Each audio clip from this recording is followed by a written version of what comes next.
समजा माझ्याकडे 5 लिंब आहेत. ठीक आहे. हे पहा, 1 2 3 4 5.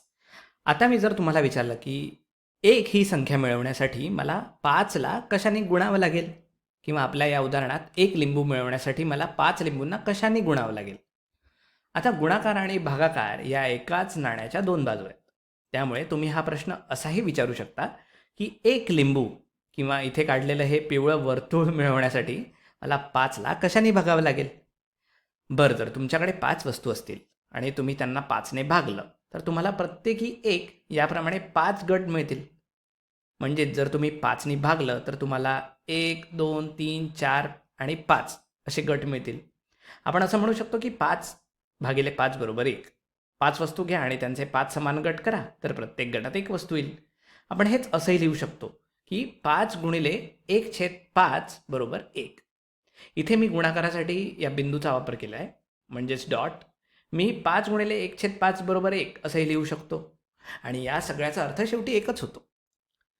इथे एक गोष्ट महत्त्वाची आहे, जी कदाचित तुम्हाला आधीपासून माहितीच असेल, पण ती मांडण्याची एक वेगळी पद्धत आहे. ती म्हणजे जेव्हा मी एखादी संख्या घेतो आणि तिला तिच्या गुणाकार व्यस्ताने म्हणजेच मल्टिप्लिकेटिव्ह इन्व्हर्स या संख्येने गुणतो, तेव्हा उत्तर नेहमी 1 येतं.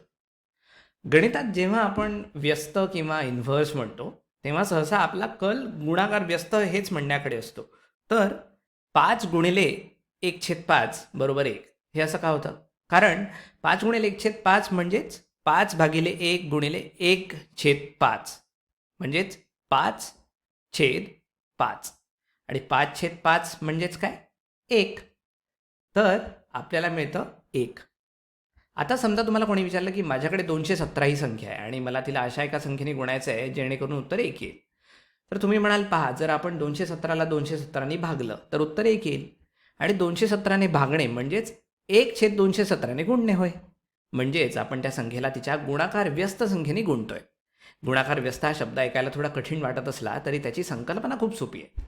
आपण फक्त त्या संख्येच्या व्यस्त रूपाने गुणतो.